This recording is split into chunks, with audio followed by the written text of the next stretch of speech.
cats. Smiling on the inside, it's Jack Dee. Teeth for one, it's Matt Edmondson. And their team captain, Sean Locke. And facing them tonight, Poker Face, it's Victoria Corin. All hands on deck, it's Rob Beckett. And their team captain, John Richardson. Now, welcome your host, Jimmy Carr. Hello and welcome to 8 out of 10 Cats, a show about opinion polls, surveys and statistics. Did you know, for example, 1 in 20 couples say they sleep in separate rooms to strengthen their relationship? I guess they also have sex with other people to prove how much they love each other.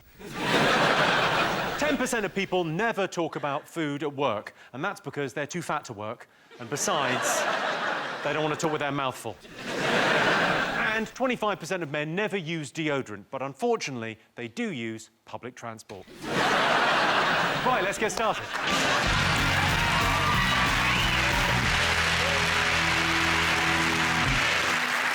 What are you talking about? That's the name of our first round. It's our panellists' job to guess the British public's top 3 most popular talking points. Sean's team, what do you think the nation will be talking about this week? Ooh, Oscars?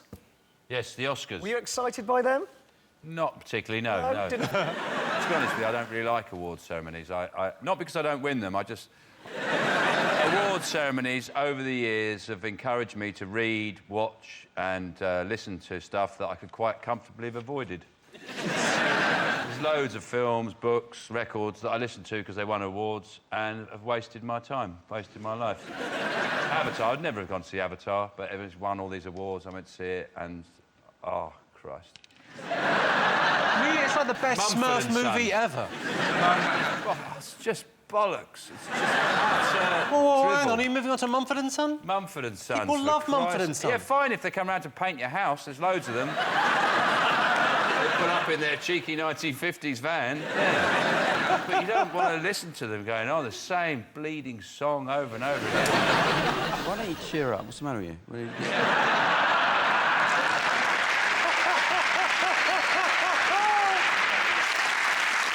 Daniel Day-Lewis, though, I mean, you can't doubt the guy. What an actor. I mean, he's proper thing, isn't he? Well, he should have got assassinated. He's really method. He should have got himself shot. I don't see why method actors are praised. People say, oh, that's the best way of acting, but because he trained to be a butcher when he was playing a butcher. But that's the opposite of acting. That's just becoming a butcher. I've been doing method for 10 years now. I'm actually quite a bubbly chap. But yeah? I can reveal now that I'm playing Jack in his upcoming biopic. Spent the last 10 years getting into role, and I think I'm ready. Do you think? It's annoying because I auditioned for that.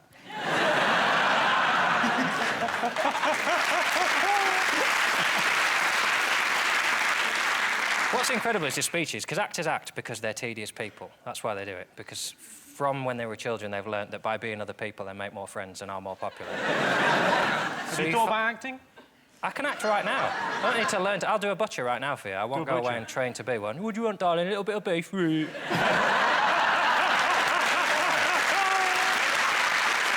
my favourite bit is when people talk differently to how they've been in any role. But the best one this year was Adele, whose speech really pointed out... It's a nice song, but you expect it to go, thank you from my house girl. It's going, cheers for this, darling, yeah, I'll do you later, babes. I felt sorry for Adele, because when she got her award, all the other people getting that awards, like Dustin Hoffman, like Jack Nicholson, amazing people, she got hers off Queen Latifah. Where did you be? You've won an Oscar and Queen Latifah's given it to you. It's like getting off Marty McCutcheon. I've never heard, in all the years I've done this show, anyone have a go at Queen Latifah. That's a fair... She's had it too easy for too long. Yes. It's time someone turned on her. Victoria, did you watch any Oscars? Did you stay? I did. I watched the whole Oscars. I stayed up till 5 a.m. I thought it was pretty ropey this year. Although Shirley Bassey sang Goldfinger. That made me happy. I'm slightly obsessed with the lyrics of Goldfinger. I think about it quite a lot. It troubles me. So Goldfinger... OK, well, have you got 5 minutes? Yeah, sure, for this. It's only a 3-minute song. Well, yeah, but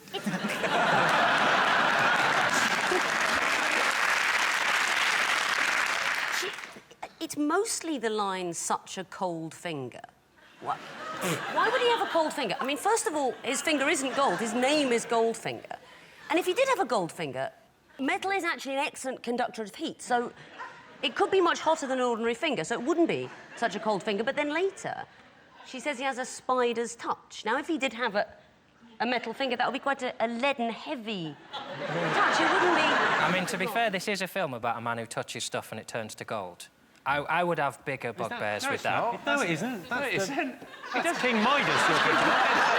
That's King Midas. Who are you? You think there's a Bond movie where someone's magic? That's King Midas. You've got to watch that film again. Right, let's have a look and see if the Oscars are up there. Yes, of course. Yes, the Oscars were held on Sunday. Daniel Day-Lewis was the big winner. With his Oscars for My Left Foot, There Will Be Blood, and now Lincoln, he's won more Oscars for unwatchable, tedious films than anyone in history. Johnstein, what else has the nation been talking about this week? The Pope. The Pope. The Pope. The Pope. The Pope. That's the Italian for it. The Pope. Oh, no, bye-bye, the Pope.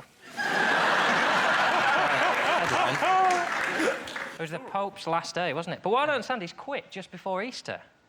It's like a manager resigning before a cup final. That's surely like the biggest gig of the year, and he's chucking chocolate at people, and then he's quit. Oh, he had to give back his ring. Had to give back his... They have to destroy the ring, apparently. He has to give back his No, slippers, but they have to they literally have to destroy the papal ring. They have to get a hobbit in a volcano or some sort. The thing is, if he's got to go out for a leaving drink, isn't he? Like, if one goes out for a leaving drink at work, he's going to have to get around in for every Catholic. No wonder they die on the cross, whatever it is. Not die on the cross, that's Jesus. Jesus, isn't it? They die on the job, yeah, it's the other fella. Yeah, that's the big guy, the chief exec. He's meant to die on the job, and he's basically you know, he's not fulfilled his purpose. He was meant to do his job until he died, and then there's a new pope. He's supposed to die on the job. The job is to die. I mean, I wouldn't want to do it. I'm sympathetic to him. I'll be honest with you, I'm not sure they're going to... You're not in with that much of a shout. If you're the Pope and you die, you are guaranteed straight to heaven. You're like being fired out of a cannon. As soon as you die, so poof, you're like in heaven on a cloud. Whatever you want going on is going on. Whatever you want nibbling is being nibbled. He's got the better deal, though, hasn't he? Because as retirement, he goes into a castle in Italy with something like, is it like 40 nuns or something? There's a little loophole where if you quit as Pope, you just get given a lot of nuns. Do what you like for a weekend, no questions asked. He's got a cinema in there, there's a swimming pool, and you can nun yourself to death. I wonder, you know, because he retired, do you think it's like in an office, you have to you get a box and put your things in it, you have to clear your desk and go? Because the other thing was, I thought this was very telling. This is very indicative of how camp the Catholic Church is, that he had to give his shoes back, the little red shoes he wears. And you know that the conversation was, you give the shoes back. Which shoes? You know which shoes. It makes it sound like being Pope's a bit like going bowling. Yeah. It is, isn't it?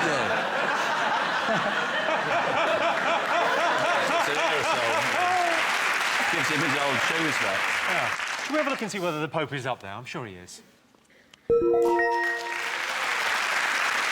Yes, the Pope's retired. Of course, the Pope was famously against using condoms. He said he couldn't feel anything. Fingers on buzzers, one more thing to get. What do you think? I'm hoping it isn't the Lib Dem, possibly dodgy, groping lord. Only because I have a theory that the newspapers are massively more interested in him and that than anyone else at all. So I kind of hope that's not on the list. Lord Renard is his name, and no one really seems to... I mean, no one's heard of him before. His name is actually Baron Renard, which sounds Baron fantastically dashing and sexy. It's very disappointing when you see the picture of him. Yeah, he's a bit of a unit, isn't he? Even by political standards, intimidatingly unattractive. Let's have a little look. He looks like he's never seen a frying pan before. Can't believe the new invention of the frying pan. I like that's a parliamentary pancake race, it says on the front. That's what they're doing with their time. Not fixing the economy, pancake races. I realise, by the way, that when I say these horrible things about what he looks like, that's assuming he did grope the people. If he didn't, what a lovely-looking man. Of course, I should make clear that Lord Renard has denied these allegations. And it's always sex pest as well, isn't it? Whatever happened to a bit of a perv? Do you know what I mean? Everyone's got a dodgy uncle. It's like, oh, don't worry about him, he's just a bit of a perv. who decided that grope is definitely bad, fondle's good, isn't it? No, fondle is definitely bad when it's a complete stranger. So what can you do to them? Fumble is fine. I don't know what a grope is. Well, Victoria. you've led a sheltered life. I feel like a grope has to be sort of fluid. Do you know what I mean? That's a caress. Like if you grab... No, that's- if it's fluid, you've gone too far.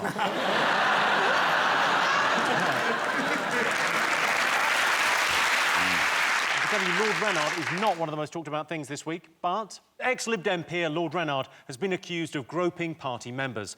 Lord Renard was the Lib Dems' fixer. He always had his finger on the pulse, leading many to say, "No, Lord Renard, that's not my pulse." Or that, and you certainly won't find it there. OK, fingers on buzzers. One more thing still to get. Stop. I'll give you a clue. Horse meat again, yeah. We're still talking about horse meat. It's just bloody horse meat and everything. I'm sick and bloody tired of hearing about it. Who gives a shit anyway? Yeah. You know, what does anyone expect? You know, I've always known it's horse meat. You know, you buy cheap burgers, you put them on the grill, they don't even sizzle. They just go...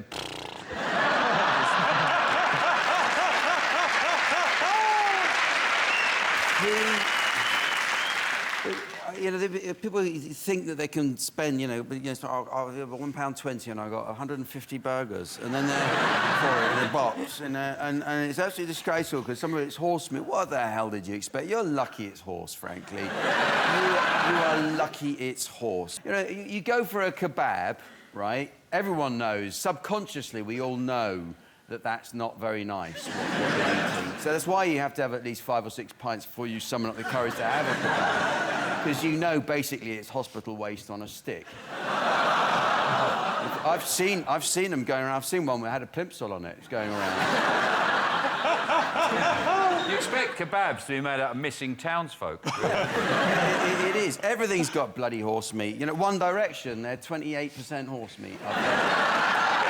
Harry Styles, they give him sugar lumps when he's done a good show. This is my favourite quote of the week. Was Iceland's chief executive, Malcolm Walker, insisted that supermarkets should not be expected to test for horse in any of their products any more than they should have to test for hedgehogs. It just makes you go, why did you mention hedgehogs? People were worried that there was a panicky story that maybe the Queen's eaten some horse. The Queen. This is a woman who's eaten the throat out of a badger. She didn't care. She'll eat anything. She apparently she was served what could have been partly horse meat at Ascot, wasn't she? So at least she knew it was fresh. Right.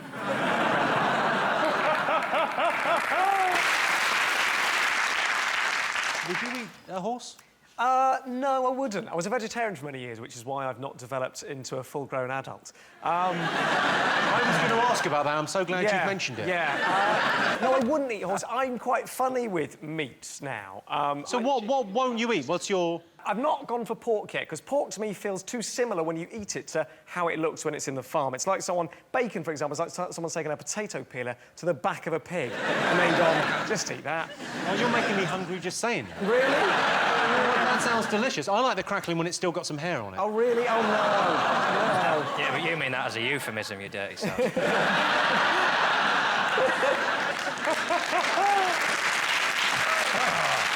I'll eat anything.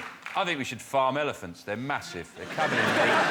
I'd have big elephant farms. And I'm not talking about locally sourced, small, independent producers. I'm talking about massive factory farms with tens of thousands of elephants in there, chained up, bred entirely for the meat. You could smell them in Inverness. It stinks. They're about 60 square miles just of elephants chained up. Tell you what, I've just thought, their trunk, imagine the calamari. Yeah. You could get... Once I get elected, we're going to have elephant farms. Well, should we have a look and see whether horse meat is one of the most talked about things this week? The most talked about thing! Yes, the horse meat scandal continues. IKEA have stopped selling meatballs after finding they contained horse meat. It's terrible. If you can't trust cheap meat products sold as an afterthought in a Swedish furniture shop, what can you trust? So those were the most talked about things this week. But in other news, a woman in Las Vegas has been caught having sex with a dog in her front yard. Oh, God, get a kennel. It's her own fault. She'd been leading him on for years. Police found the dog burying his bone in her back garden. So at the end of that round, it's 1 point to John and 2 points to Sean. So our next round is Pick of the Polls. Sean, Jack, Matt, what do you like the look of? The big ship. Ah, the Titanic. That is the Titanic. This week, an Australian tycoon unveiled plans for Titanic II, a replica of the Titanic. So we asked our studio audience, would you travel on Titanic II, yes or no? Definitely not. It's going to take the same route as the original Titanic, and it's an exact replica. I very much hope it sinks in that case. Because, sorry, people getting off on the idea of being on the Titanic and going on the same route, which would killed what, 1,300 people or something. I think that's sick. What are you going to do next? You're going to go on a Lockerbie flight, you know? I mean, you're right about the taste. You wouldn't go on the Costa Concordia, would you? You wouldn't go on a recreation of that. It was only a few months ago. It's like, oh, but because it was decades ago, it's all right. It's not. It's a bit poignant. Yeah, it's a bit grisly. If they did do it, I'd like to stand in the harbour at New York in a top hat going, where you been?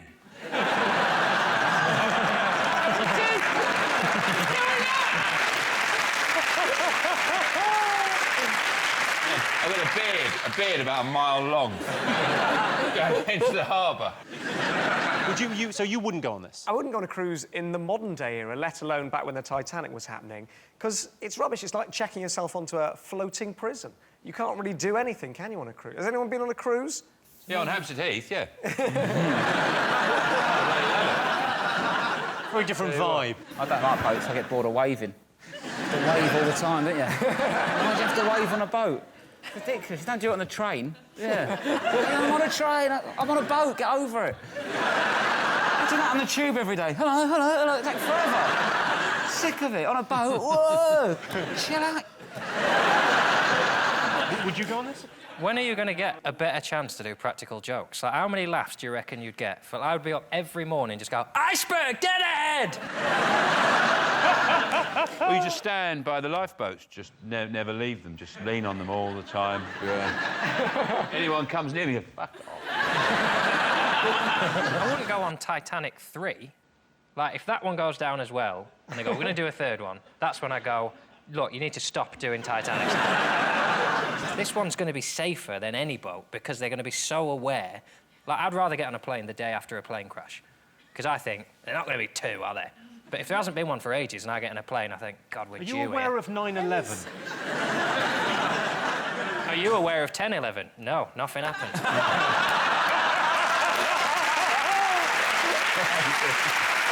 Very good.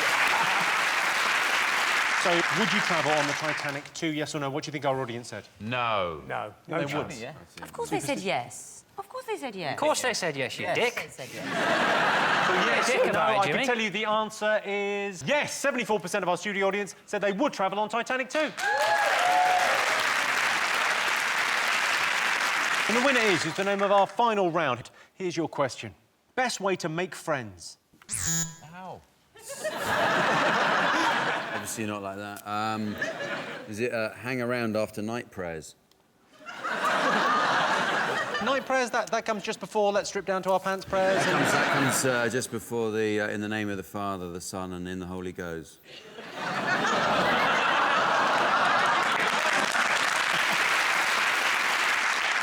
OK, best way to make friends? You tell a woman that you love her, and she says, I think we're friends.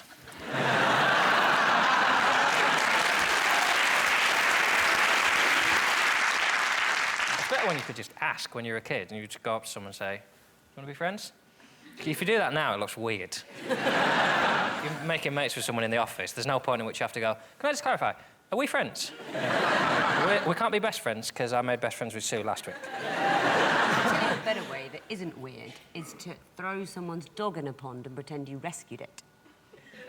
Did they see you throw the dog in the pond? Because I don't think it's going to work that way around. No, they just see you climbing out with the dog. They don't know you threw it in. You become friends, and it's not weird. It's going to be weird for them watching this, isn't it? Can't dogs swim? Am I having another... No, before she did it, she broke its legs, so it couldn't swim. Is it that you steal their things and then pretend you found them in a hedge? Stop ruining other people's lives.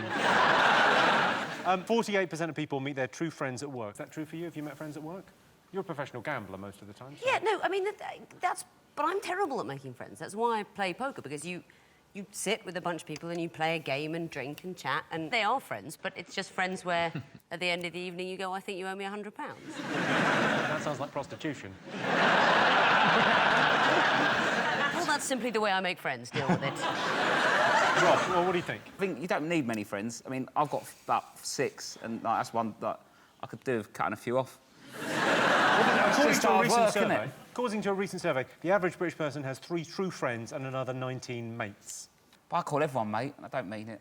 Well, what do you think, mate? Well, it's weird when your job is to interview pop stars because you have that false friendship thing. They come onto your radio show or whatever it is, and I've had it in the past where you think, I'm probably not going to get on with this person, and they come in and you become really good friends. What odd people have you become friends with? There is a grime artist called Skepta. Oh, Skepta, yeah. You know Skepta. Skepta, boom. Yeah. Cowabunga, dude. Yeah. You don't have to tell me anything about Skepta.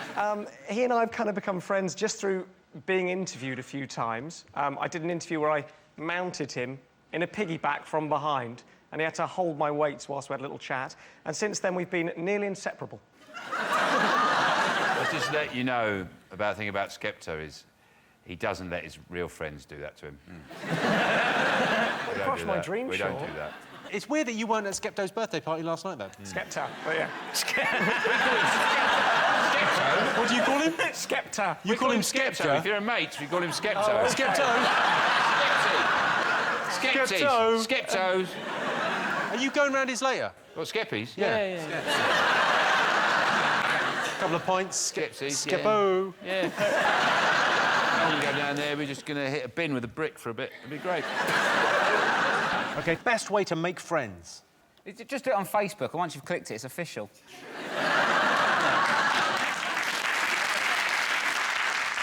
I'll give you a clue. It's to do with listening. Asking questions. Go to the pub. Listening to someone moaning on.